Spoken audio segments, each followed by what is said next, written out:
Here are the top rural development updates from India for the 24 hours period ending 27th August 26.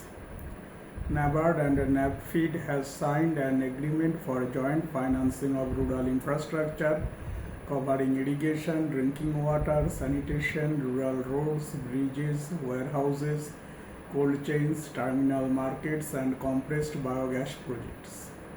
In Telangana, paddy sowing reached about 50.11 lakh acres against a target of 65.96 lakh acres, leaving a shortfall of around 15.85 lakh acres or 24%.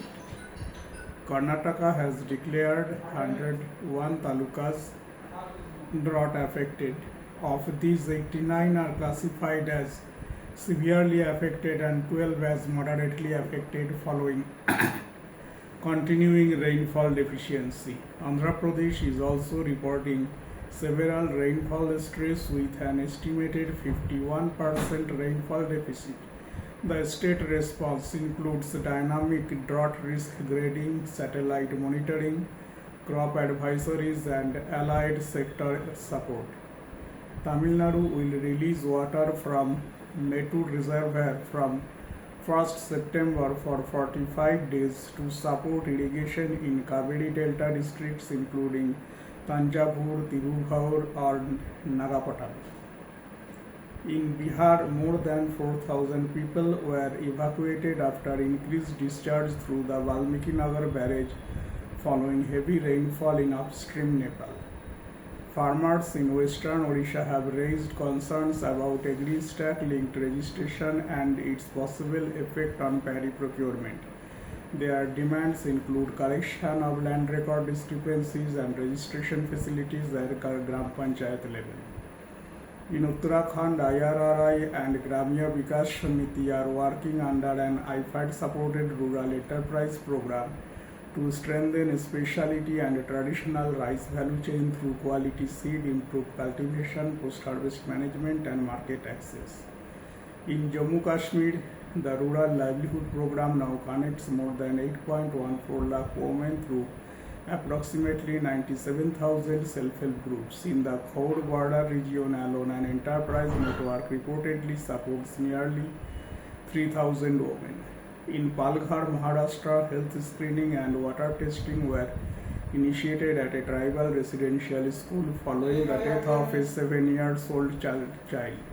The institution serves Katkari and migrant tribal children. In Gujarat, Banas Dairy, Suzuki and NDDB are developing a bio-CNG model based on cattle dung. The initiative combines renewable fuel production with supplementary income opportunities for livestock owning households and a cooperative rural transport model.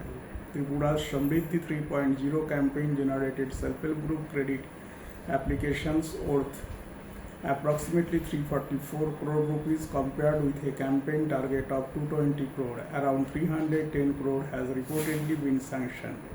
In Jharkhand, a community tea protection campaign is being taken to around 700 villages with a large target involving several lakh trees and community participation in conservation. Sirmaur district in Himachal Pradesh reports tap water connections for 1,21,917 rural households. A total of 237 Jal Jeevan Mission schemes have been sanctioned in the district. In Haryana, an integrated CSR village development program have started in Larwa village covering an estimated population of 7,500 to 8,000 people through health, education, agriculture, women's empowerment, livelihood, sanitation and environmental interventions. In Punjab, farmers in Chalian Kalan village received a 5-day training program on paddy residue management covering alternatives to open field burning and improved residue management practices. In Goa, ICARC-CARI is piloting biochar applications in traditional Ulagar farming system in Panda to assert effects on soil fertility, nutrient retention and potential carbon finance opportunities. In Manipur, gunfire reported near Wakofai village forced farmers guarding paddy fields to leave the agriculture area disrupting access to farmland. In Meghalaya, authorities have ordered status quo on a proposed cement project at Diastong village, while concerns relating to public consultation and environmental issues are examined. Kejoma village in Nagaland has held its second millet festival. More than 1,000 kg of millet harvested in July had reportedly been sold, with over 20 stalls displaying millet and other local products. In Sikkim, a civil society organization has called for an independent environmental, geological, seismic and social risk assessment of existing and proposed hydropower projects. Kerala coastal communities have been warned about high wave and sea incursion conditions affecting fishing activity and settlement along vulnerable stretches of the coastline. In Rewa district of MP, residents of Pangari village report that obstruction of a long used road is affecting movement of around 4,000 to 5,000 people. West Bengal is developing a new startup and MSME policy covering sectors including handloom, handicraft, textiles, food processing, all of which have significant rural enterprise participation. The Climate Enterprise Varaha is working with smallholders, many cultivating only 1 to 2 hectare on regenerative agriculture, agroforestry, biochar and linked income models. A new assessment highlighted continuing risk from glacial lake outburst floods in Himalayas with implications for rural settlement, agriculture, roads, bridges and hydropower infrastructure.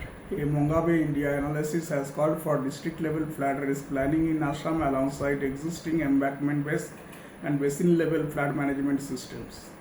India Development Review has highlighted community-embedded primary health care as a model for improving access among populations living in remote and underserved areas. Finally, the development debate around Great Nicobar continues to focus on environmental and indigenous community safeguards. The UN Committee on the Elimination of Racial Discrimination has called for independent assessment of potential impacts on indigenous communities, including Shangmen. That concludes this edition of Rural Development Today. Thank you.